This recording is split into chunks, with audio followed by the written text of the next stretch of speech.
नमस्कार दोस्तों, मैं राजवीर अपने YouTube channel STD with Rajveer में स्वागत करता हूं।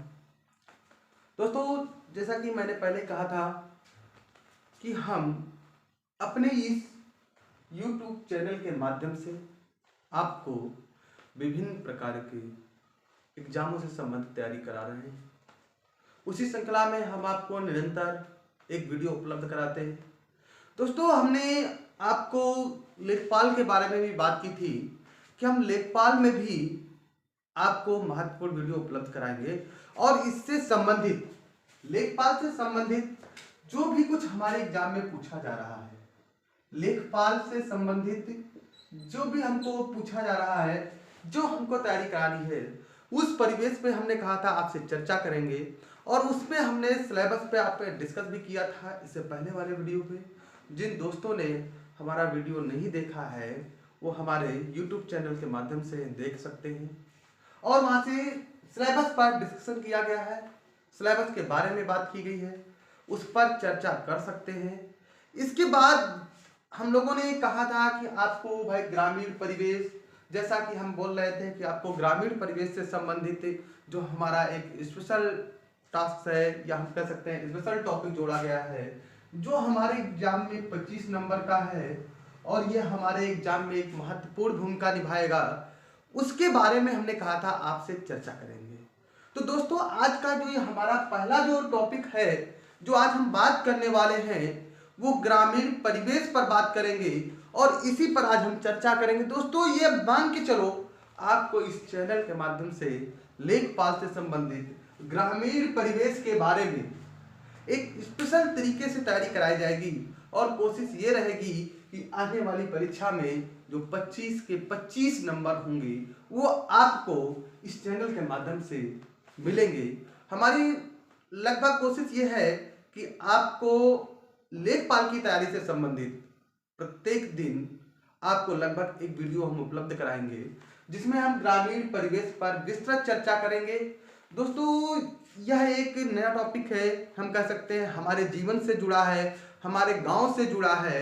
इसमें हमको ज़्यादा कुछ बहुत वो नहीं करना है, जैसे भाई हम लोग गांव में रहते हैं, गांव के तौर तरीकों के बारे में पढ़ना है, उनसे संबंधित क्रियाकलापों के बारे में पढ़ना है और दोस्तों ये भी जानना है कि गांव का जीवन कैसा होता है, गांव का कार्यशैली कैसी होती है, गांव में कार्य करने का तरीका कैसा है। अब गांव के लोग यदि गांव में रहते हैं, जाहिर सी बात है, जो व्यक्ति गांव में रहता है तो आप जानते हो कि गांव में रहने वाला व्यक्ति ग्रामीण जीवन से जुड़ा हुआ होता है। तो उसका परिवेश कैसा है, उसका रहन सहन कैसा है, गांव में रहता है तो क्या करता है, उसका कार्य क्या है, उसके क्रियाकलाप क्या है, खेती करता है, पशुपालन करता है। तो खेती प्लस पशुपालन हम दोनों के बारे में बात करते हैं। इसीलिए हम कहते हैं कि ना हमारे भारत की जो अर्थव्यवस्था है वो मिश्रित अर्थव्यवस्था है। भाई क्या है मिश्रित अर्थव्यवस्था है। हम गांव के क्षेत्र में चले जाए तो खेती के साथ साथ हम पशुपालन करते हैं। ये भी हमारा एक ग्रामीण परिवेश है जिसको हम देखते चले आए हैं। दोस्तों, आज हम इस टॉपिक पर चर्चा करने के लिए हैं। तो इस टॉपिक पे जो हम चर्चा करने आए हैं तो आपके लिए एक महत्वपूर्ण टॉपिक लेके आए हैं कि हम आज बात करेंगे कि भाई यदि हमको लेखपाल बनना है, क्या करना है, हमको लेखपाल बनना है। मान लो हम लेखपाल बने तो हम कैसे काम करेंगे, हमसे क्या क्या संबंधित चीजें होती हैं, क्या पूछा जाता है, क्या नहीं पूछा जाता है, हम इस पर भी आज चर्चा करने वाले हैं। तो दोस्तों, सबसे पहले एक लेखपाल बनता है, तो लेखपाल बनने के लिए आप लेखपाल बनने की तैयारी कर रहे हो तो उसमें हमको क्या पूछा जाता है, तो हमको ये पूछा जाता है कि भाई कैसे कार्य करना है, क्या क्या क्रियाकलाप होंगे। तो आज जो हमारा जो टॉपिक बनने वाला है वो ग्रामीण परिवेश, और ग्रामीण परिवेश का जो पहला पार्ट हम लोग आज पढ़ेंगे वो है भूमि पैमाइश। क्या पढ़ना है दोस्तों, ग्रामीण परिवेश। लेखपाल के अंतर्गत हम जो पहला टॉपिक पढ़ेंगे ग्रामीण परिवेश। ग्रामीण परिवेश दोस्तों, ये जो ग्रामीण परिवेश होता है ये 25 नंबर का हमारे एग्जाम में है और इस ग्रामीण परिवेश के अंतर्गत आज हम पहले टॉपिक पर चर्चा करेंगे। वो हमारा जो पहला टॉपिक है वो टॉपिक है भूमि पैमाइश। क्या होता भैया, भूमि पैमाइश।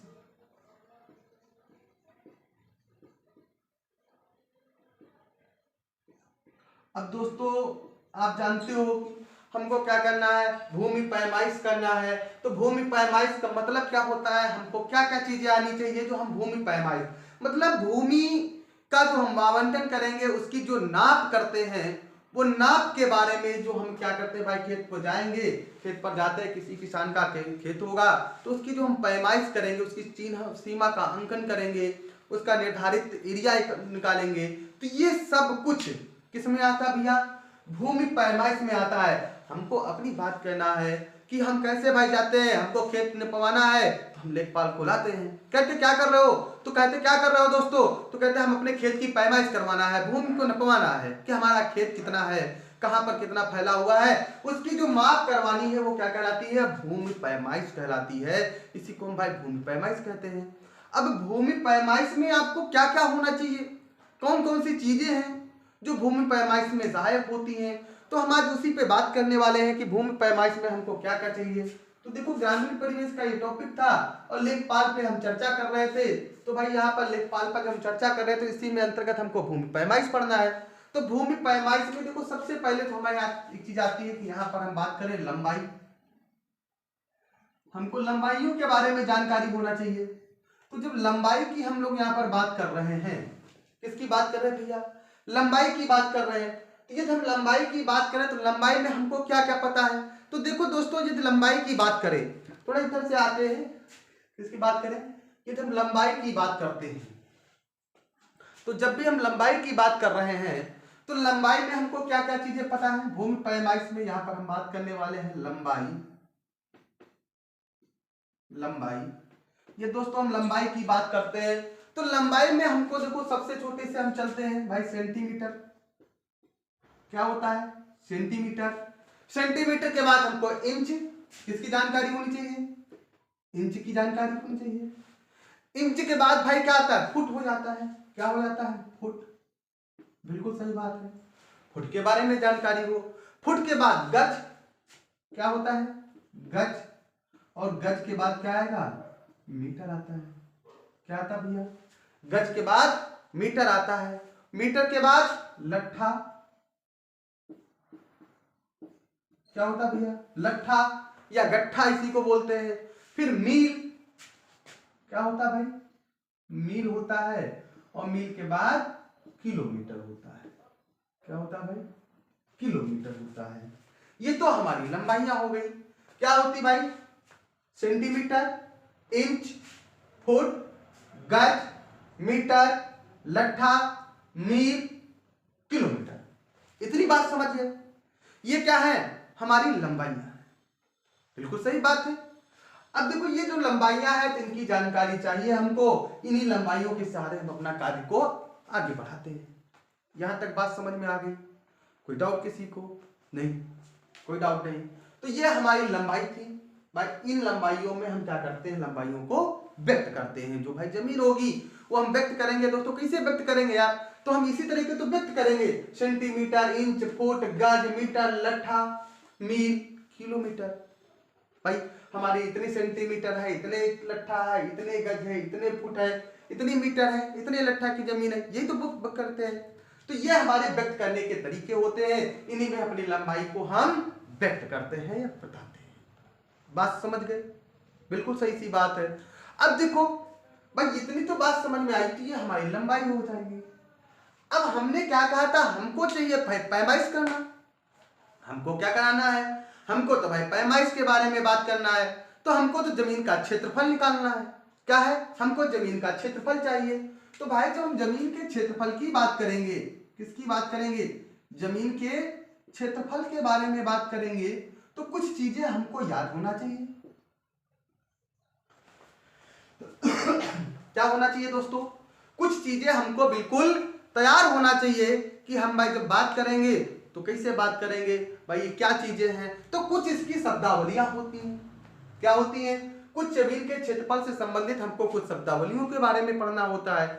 तो उन शब्दावलियों की जब हम बात करते हैं तो आइए दोस्तों कुछ शब्दावलियां हैं जिनको हमको याद रखना है, जो हमारे पैमाइश पे भूमिका, जमीन के क्षेत्रफल निकालने में महत्वपूर्ण भूमिका दोस्तों अदा करती है।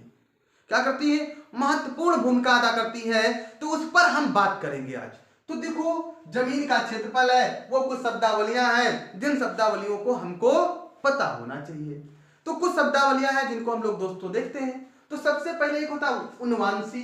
क्या पढ़ते हैं हम लोग? उनवांशी,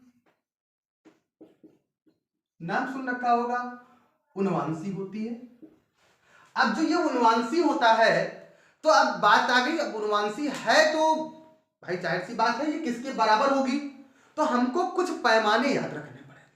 क्या है? कुछ पैमाने याद रखने पड़ेंगे जो हमारी भूमि की पैमाइश में बिल्कुल आसानी ला देते हैं या आसानी से हम उसको कर लेते हैं मेरे दोस्तों।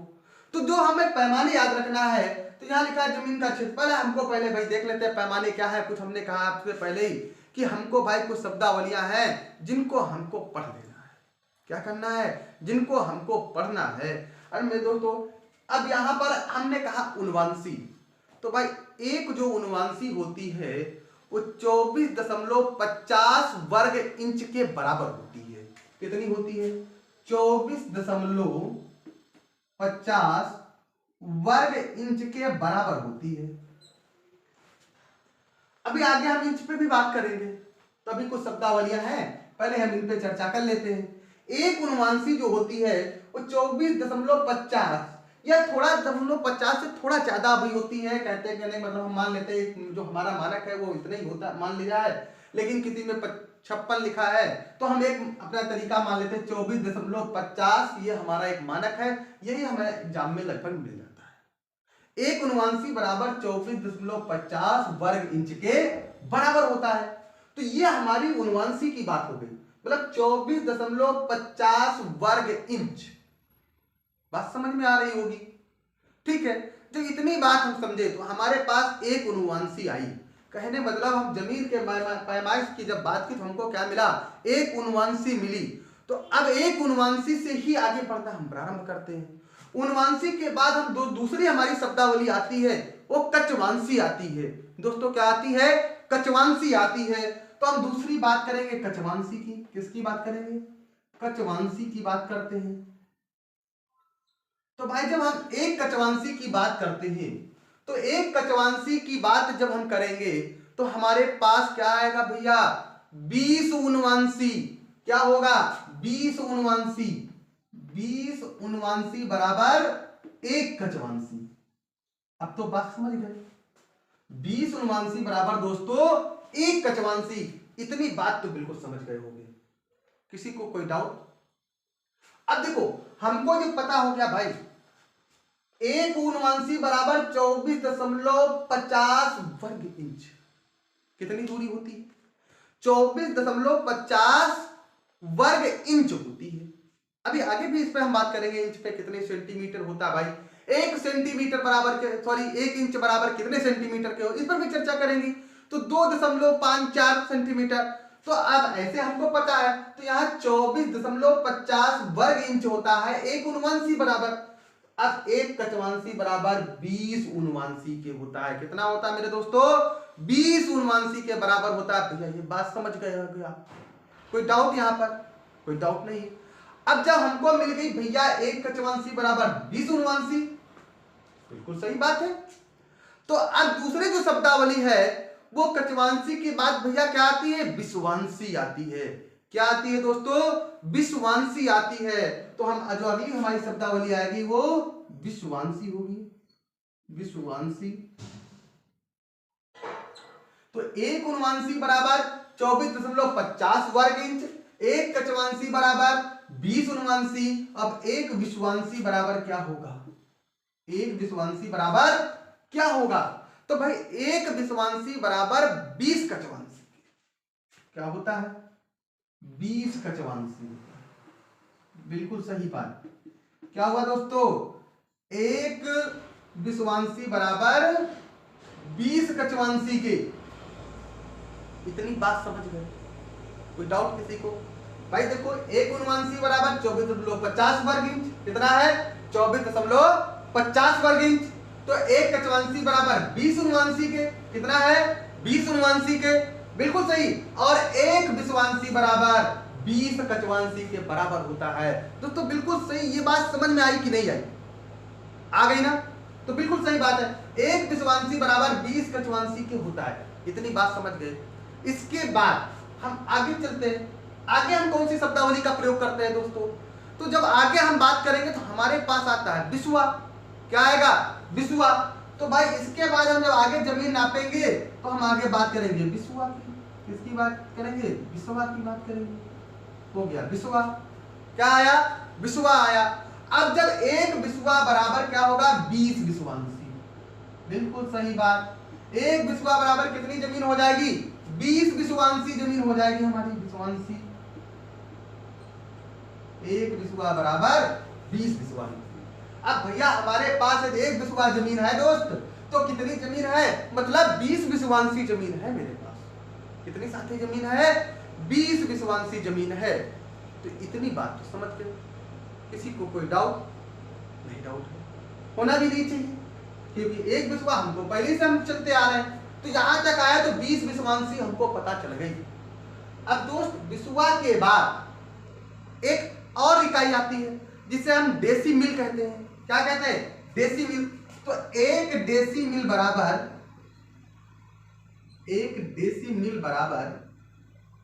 इसको हम लिख दे रहे हैं, याद रखना है कितनी होती है? 3 विसुआ जमीन। भैया कितनी जमीन होगी? 3 विसुआ जमीन होगी। बिल्कुल सही बात। एक डेसीमिल बराबर 3 विसुआ जमीन। दोस्तों यदि हमारे पास एक डेसीमिल जमीन है तो कहने मतलब हम 3 विसुआ जमीन के मालिक हैं। मतलब 3 विसुआ जमीन हमारे पास है। अब देखो बात तो यहां तक तो ठीक है, हम विसुआ तक आ गए। अब देखो हमारे यहाँ तो विसुआ भैया 2 चलते हैं। कहीं पर कच्चा विसुआ चलता है और कहीं पर पक्का विसुआ चलता है। ये तो बड़ी समस्या है। कहीं पर क्या होता है भैया? कच्चा विसुआ चलता है और कहीं पर पक्का विसुआ चलता है। अब भाई जो कच्चा कहीं पर कच्चा बीघा चलता है और कहीं पर पक्का बीघा चलता है। तो हम विसुआ के बाद हम सीधे जमीन पे कहां पहुंचे? बीघा पर पहुंच जाते हैं। कहां पर पहुंचे भैया? बीघा। तो हम ये बीघा की बात करें तो हमारे पास एक कच्चा बीघा बराबर, क्या बात करेंगे भैया? एक कच्चा बीघा बराबर हमारी कितनी जमीन होती है, हम उस पर चर्चा करेंगे। तो एक कच्चा बीघा बराबर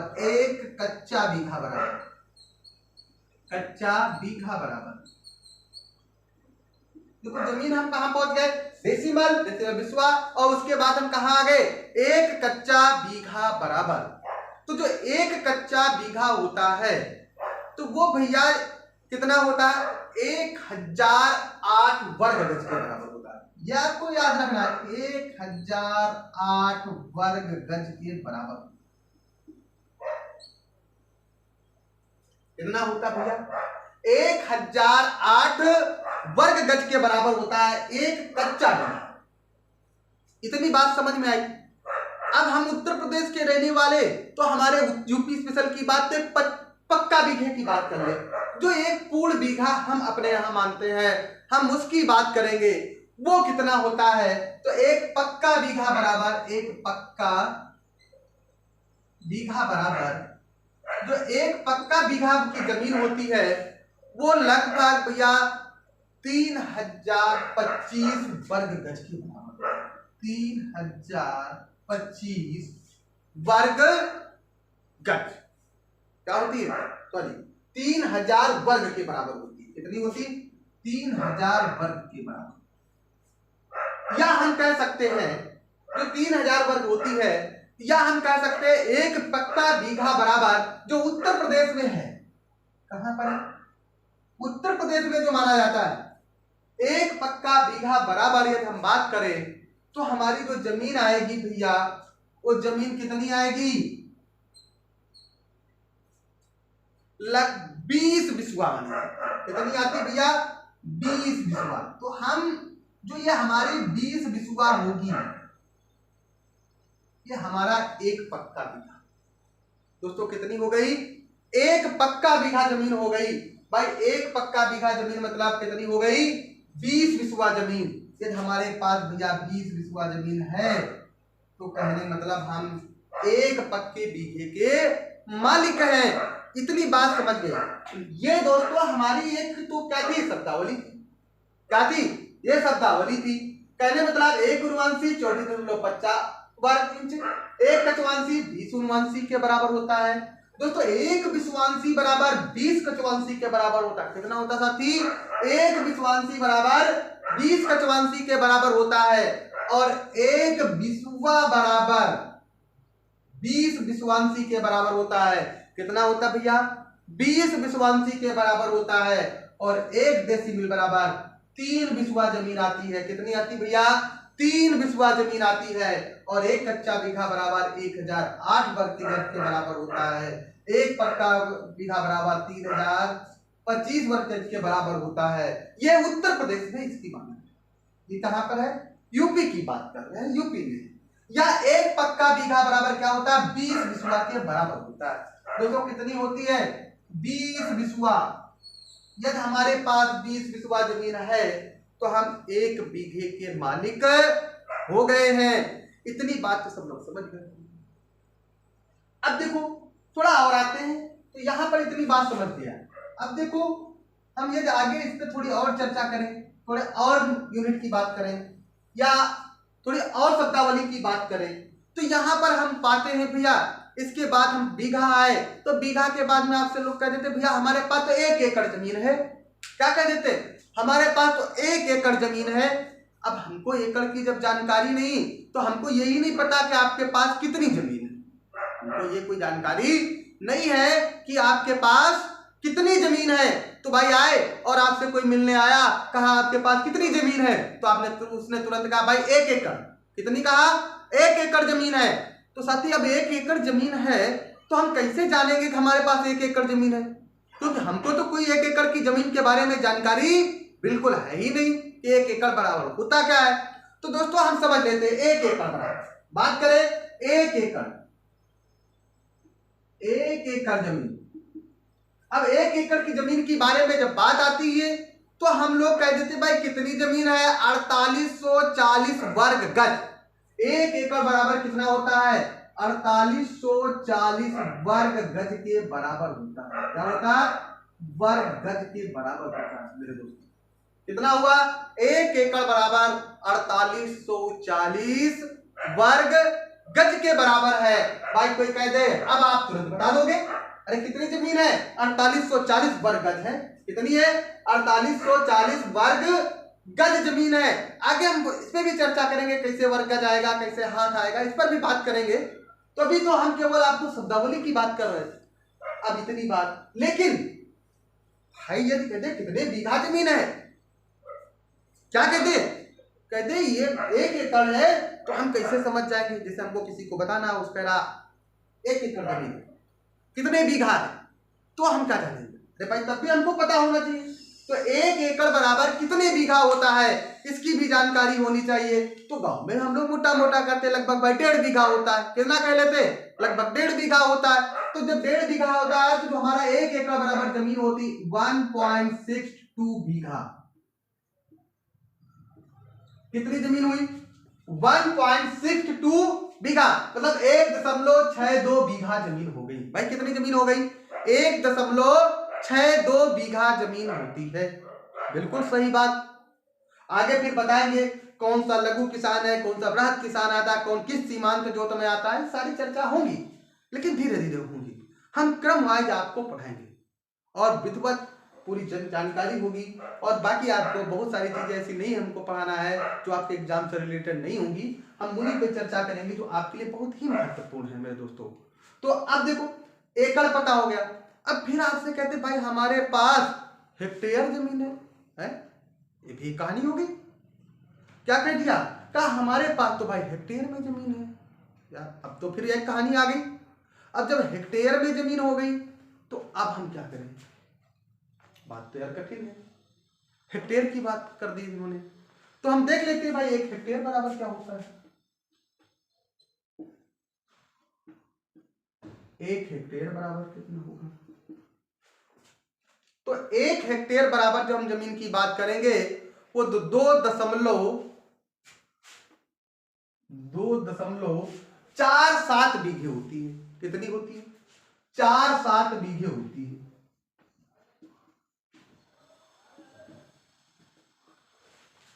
इतनी बात भी समझ गए।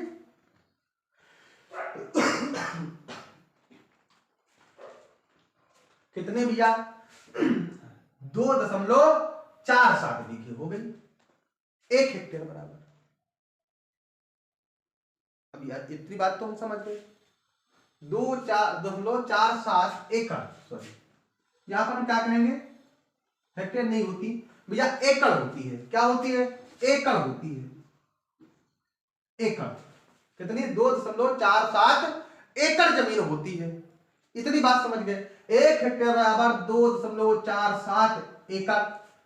अब तो हमको पता ही था भाई, यदि हम इनको क्या बनाना चाहे, यदि इनको हम वर्गज बनाना चाहे तो हमको पता है 1 एकड़ बराबर कितनी जमीन हो गई, 4840 वर्ग गज। तो भाई जब 1 एकड़ में इतनी है तो 2.47 एकड़ होगी, तो हम इससे गुणा कर देंगे, हमारे पास वर्ग गज निकल आएगी। कोई डाउट किसी को? यदि हमको बीघे बनानी है तो 1 एकड़ बराबर 1.62 बीघे है। कितनी है, 1.62 बीघे है। तो भैया हम क्या करेंगे, अब इसको भी एकड़ में लेना है तो 1 एकड़ में इतनी जमीन होती है, तो भाई इतने एकड़ जमीन है जिसको बीघा बनाना, 1.62 से गुणा कर देंगे, हमारे पास भैया क्या निकल आएगी, बीघे निकल आएगी। कितनी निकल आएगी भाई, बीघे निकल आएगी। तो इतना हमको क्या करना है, गुणा कर लेना है और हमारे पास क्या निकल आएगी, बीघे में जमीन प्राप्त हो जाएगी। इतनी बात भी समझ गए आपको दोस्तों? यहां तक तो हम समझ चुके। कोई डाउट यहां तक? कोई डाउट नहीं। अब थोड़ा छोटा पैमाना है, फिर हम आपको आगे लेके चले कैसे क्या करना है, कि माप क्या ले जानी है। तो देखो थोड़ा छोटे से हम बात करें तो अब आना, इतनी तो हमने आपको अभी शब्दावली पे बात की है। भाई हम बड़ी जमीन पर आए तो भाई हेक्टेयर में हमारे पास होगी, ये तो केवल हमने जमीन के अपने बारे में बात की। हमारे पास कोई पूछे कितनी जमीन है तो हम इस पर चर्चा आज की है। अब थोड़ा देख लेते हैं छोटे छोटे इसकी पैमाइश की माप क्या होती है। तो भाई सबसे पहले हम चलते हैं 1 फुट पे चलते हैं। किस पे साथी चलेंगे, 1 फुट। ये हम कहते हैं हमारे पास भाई 1 फुट जमीन है। हमने कहा था इंच सेंटीमीटर फुट इस पर बात होगी, तो धीरे धीरे हम आगे बात करेंगे। ये हमसे कोई कहे हमारे पास 1 फुट जमीन है, तो दोस्तों ये तो आप पढ़ते आओ 1 फुट बराबर 12 इंच, ये तो आपको याद ही करना है। 1 फुट बराबर 12 इंच के। अब इतना तो आपको कंफर्म पता है, जब 1 फुट बराबर 12 इंच तो उसके बाद फुट के बाद आता है गज। क्या आता है मेरे दोस्त, गज। क्या आएगा, गज आता है। तो भाई जब हम गज की बात करेंगे तो 1 गज बराबर कितना होता है, तो जब 1 गज की हम बात करते तो 3 फुट के बराबर होता है। कितना साथी होता है, 3 फुट के बराबर होगा।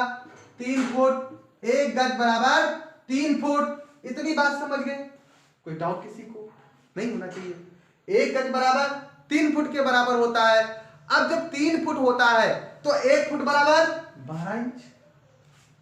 बिल्कुल सही बात, 1 फुट बराबर 12 इंच, तो 1 गज बराबर 3 फुट। यदि कहा जाए 1 गज में कितने इंच होंगे, यदि आपसे कहा जाए कि दोस्त 1 फुट में कितने गज होंगे, तो हम अपन आराम से निकाल देंगे भाई। तो 12 इंटू 3 कर देंगे। कितना कर देंगे, 12 इंटू 3, तो कितने हो जाए, 12 36 इंच। वाह भाई वाह, बिल्कुल सही बात। कितने हो जाएंगे भाई, 36 इंच। कितनी आसानी से निकाल लिया, इतनी आसानी से हम समझ गए। कितना हो जाएगा दोस्त, 36 इंच हो जाएगी। बात समझ में आ गई। 1 फुट बराबर 12 इंच, तो भैया 1 गज बराबर 3 फुट, और यदि 1 गज बराबर कितने फुट के, तो हम निकाल लेंगे। अब यही बात तो आगे और चलनी है, क्या करना है, यही तो आगे हमको और समझना है। अब समझना क्या था, यदि यहां पर 1 फुट बराबर आपसे सेंटीमीटर पूछ दे, अब तो बड़ी समस्या। दोस्त क्या पूछ देता, सेंटीमीटर पूछ देता, तो हम क्या करते, तब तो हमारे पास फिर तो समस्या ही समस्या, क्योंकि हमको तो फिर पता नहीं था। तो हमको ये तो पता है भाई 1 इंच में कितने सेंटीमीटर होते हैं, हमको ये तो पता है भैया 1 इंच बराबर कितने सेंटीमीटर के, तो ये सभी लोग हम लोग जानते हैं। तो 1 इंच बराबर जब सेंटीमीटर होता है 2.54 सेंटीमीटर। इतनी बात समझ गए मेरे दोस्त? अब तो कोई समस्या ही नहीं बची। अब क्या हुआ, अब तो कोई समस्या नहीं बची। क्यों नहीं बची, हमको पता है 1 फुट बराबर 12 इंच, तो सेंटीमीटर को क्या करेंगे 12 से भैया 2.45 से गुणा कर देंगे। क्या करेंगे 12 को 2.45 से 54 से सॉरी गुणा कर देंगे। कितना कर देंगे भैया 2.54 से गुणा कर देंगे। जब हम 54 से गुणा कर देंगे तो हमारे पास सेंटीमीटर आ जाएंगे। बहुत आसान अब तो हो गया। अब देखो जो हमको पता चल गया 1 फुट में इतने सेंटीमीटर हो जाएंगे। अरे भाई क्या करें, गुणा करके निकाल ले तो फिर से सेंटीमीटर। तो हम जब यहाँ पर सेंटीमीटर निकाल लेंगे तो हम भैया 1 फुट में गज में सेंटीमीटर पूछे तो जितने 1 फुट में सेंटीमीटर होंगे उनको 3 से गुणा कर देंगे। या हम ऐसे भी कर सकते थे, हमको पता चला 36 इंच है और 1 इंच में कितने हैं भैया 2.54 सेंटीमीटर। अब गुणा कर लेंगे तो हमारे पास क्या बन जाएंगे, सेंटीमीटर बन जाएंगे। इतनी बात समझ गए, कोई डाउट किसी को? बिल्कुल नहीं होना चाहिए। आगे आओ, 1 फुट 1 गज, दो चीजें पता हुई। अब भैया कहते हैं हमारा 1 हाथ, क्या बात करते हैं लोग, कहते 1 हाथ, तो 1 हाथ बराबर 1 हाथ बराबर। अब 1 हाथ की जब भी बात आती है तो भैया क्या होता है, 1 हाथ बराबर 18 इंच होता है। कितना होता है 18 इंच। बहुत सही, 1 हाथ बराबर 18 इंच। सेंटीमीटर से पूछे तो भाई 18 को 2.54 से गुणा कर दे।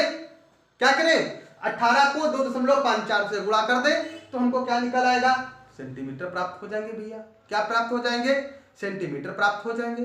कोई डाउट किसी को? कोई डाउट नहीं। अब देखो इतने तो, अब इतनी बात तो इंच में इन्होंने बता दी।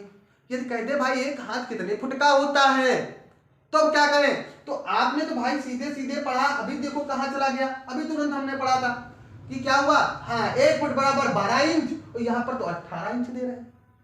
कितना दे रहे, 18 इंच दे रहे।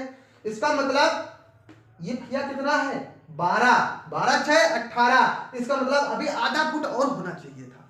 ये तो 1 फीट के बराबर है तो 12 कर लेंगे 1 फीट, 6 बचेंगे तो आधा फीट। इसका मतलब यहां पर कितना हो गया 1.5 फुट, 1.5 फुट। इतनी बात समझ गए? कोई डाउट भैया किसी को? कुछ डाउट? नो डाउट, इतनी बात समझ में आई। अब देखो 1 फुट 1 गज 1 हाथ। आगे बात करते हैं। अब भैया देखा होगा जब जमीन नापी जाती गांव में तो एक भाई लेखपाल साहब एक बड़ा सा डंडा लेके आते हैं। क्या होता है, एक लट्ठा डंडा, एक डंडा लाते हैं। डंडा बांस का भी होता है, डंडा अन्य उसका भी होता है। अधिकतर बांस का एक डंडा होता है जो लंबी लकड़ी होती है, भाई उसी का एक डंडा काट के लेखपाल साहब लंबा सा लाते हैं और हमको क्या करते हैं गांव में नाप नाप कर जमीन दे देते हैं। ये तो बात समझ गए होंगे। जब इतनी बात समझ गए तो भाई अब हाथ के बाद क्या आएगा, एक लट्ठा। क्या आएगा, एक लट्ठा, एक लट्ठा आएगा। इतनी बात समझ गए। जब एक लट्ठा की बात आई तो भैया लेखपाल साहब ने कितना नाप कर दिया ये तो हमको पता होना चाहिए भैया। तो एक लट्ठा जो होता है 8.25 फुट होता है, 8.25 फुट होता है। कितना होता है मेरे दोस्त, 8.25 फुट होता है या 99 इंच का लट्ठा होता है। या भैया कितना होगा, 99 इंच का एक लट्ठा होता है मेरे दोस्त। कितना होता है, 99 इंच का एक लट्ठा होता है। इतनी बात समझ गए, मतलब एक गट्ठा, लट्ठा को ही हम गट्ठा कहते हैं। क्या भैया, लट्ठा को हम क्या कहते हैं, गट्ठा कहते हैं। तो ये जो गट्ठा होता है वो कितना होता है 8.25 फुट या 99 इंच का एक लट्ठा होता है। इतनी बात समझ गए होगी, कोई डाउट किसी को? नहीं होना चाहिए। अब देखो गट्ठा लट्ठा के बाद क्या आएगा, एक फल्लांग। क्या होता है, एक फल्लांग। क्या होगा, एक फल्लांग। तो देखो यहां पर दोस्तों एक फल्लांग, एक फल्लांग बराबर, जो एक फल्लांग के बराबर होता है वो 660 फुट। कितना होता है, 660 फुट के बराबर होता है दोस्त। कितना होता है, 660 फुट के बराबर होता है एक फल्लांग। अब एक फल्लांग जो 660 फुट के बराबर होगा या फिर 220 गज, या कितना होता है दोस्त 220 गज। कितना होगा 220 गज। अब देखो 1 गज बराबर 3 फुट, एकदम फुट में निकाले, अब तो हम निकाल ही सकते हैं, तो इसको 3 से गुणा कर दे तो फुट में पता चल जाएगा। जितने हमारे फुट बनेंगे, 1 फुट बराबर 12 इंच, तो उसे 12 से गुणा कर दे तो हमको इंच में पता चल जाएगा। बिल्कुल बात सही है। यदि हम इसको सेंटीमीटर निकाले तो 2.54 से गुणा कर दे तो सेंटीमीटर पता चल जाएगा। इतनी बात समझ गए होंगे। कहने मतलब 1 फुट, 1 गज, 1 हाथ, 1 लट्ठा और 1 फर्लांग पर आ गए। कहां गए? 1 फर्लांग पे आ गए। इसके बाद दोस्त थोड़ा देखते हैं, इसके बाद फर्लांग के बाद आते, कहते हैं इतनी मील की दूरी तय कर ली। अरे भाई ये क्या होता है? कहते इतने मील की दूरी, तो हम बात यहां पर थोड़ी कर लेते हैं भाई, मील के बारे में बात कर लें। किसके बारे में बात कर लें? 1 मील बराबर, जब 1 मील की बात आई तो भैया 1.60164 किलोमीटर होता है। अरे वाह, कितना हो गया? 9.34 किलोमीटर पे आ गए। इतनी बात सब लोग समझ गए, यहां तक तो किसी को कोई डाउट नहीं होगा। तो भाई इतनी दूरी हम लोगों ने आज तय कर ली, इतनी चीजों के बारे में हमने आज जानकारी प्राप्त कर ली। क्या क्या प्राप्त कर लिया भाई? देखो भूमि पैमाइश के बारे में हमने बात की, हमने कहा लंबाई के बारे में पहले देखो, तो लंबाई में सेंटीमीटर, इंच, फुट, वर्ग, गज, मीटर, लट्ठा, मील, किलोमीटर, इतनी सारी बातों पर चर्चा हो गई। क्या हो गया भैया? इतनी सारी बातों पर चर्चा हो गई। अब तो भाई किलोमीटर तक हम पहुंच गए, लंबी दूरी किलोमीटर में मापी जाती तो हम किलोमीटर में आ गए। तो यहाँ पर उसके बाद हमने कहा कुछ शब्दावलियां हैं आज, उस पर हम चर्चा करेंगे। उन शब्दावलियों पे उनवांशी थी, कचवांशी थी, विषवांशी थी, विषुआ था, डेसिमल था, कच्चा बीघा, पक्का बीघा, इस पर भी बात की। 1 एकड़ 1 हेक्टेयर पर बात की। इतनी बात करने के पश्चात हमने कहा कुछ छोटी इकाइयां जो मापन में हमारे काम करेंगी, उन पर थोड़ा बात की। इतनी चीजें हम जान ले तो हम कन्वर्जन करने में हमें थोड़ी आसानी होती थी, इसलिए हमने 1 फुट बराबर, 1 गज बराबर, 1 हाथ बराबर, 1 लट्ठा बराबर, इस पर पूरी जानकारी ले ली। उसके बाद भैया 1 लट्ठा कितना होता है, 1 फर्लांग कितना होता है और 1 मील कितना होता है। दोस्तों आज हमने यहीं तक बात की है। दोस्तों इसी तरह से हम बहुत अच्छे से आपको पढ़ाई कोशिश करेंगे, एक अच्छे से अच्छा वीडियो आपको उपलब्ध कराया जाए और लेखपाल में पूछी जाने वाली विस्तृत सटीक जानकारी आपको पहुंचाई जाए। दोस्तों यदि आप हमारे चैनल से आपको सेटिस्फाई होते हैं, यदि आपको लगता है कि यहाँ पर बहुत अच्छा है, और हमारी यही प्रयास रहेगा हम आपको अच्छे से अच्छा मैटर उपलब्ध कराएं। दोस्तों आज की हमारी क्लास यहीं तक होगी। आगे ही ऐसे ही आगे का वीडियो देखने के लिए जो हम अगला पार्ट फिर इसी से भी थोड़ा और एक पार्ट इस पर तैयार करेंगे, वो भी पैमाइश से ही संबंधित होगा। अगला पार्ट फिर हम अगले दिन आपको देंगे, प्रोवाइड कराएंगे।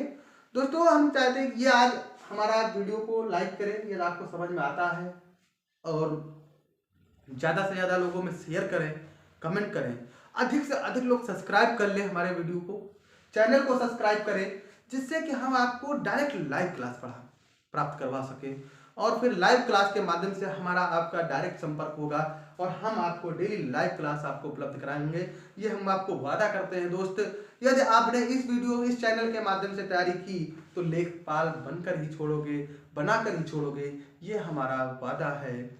आज के लिए बस यही था। धन्यवाद दोस्तों।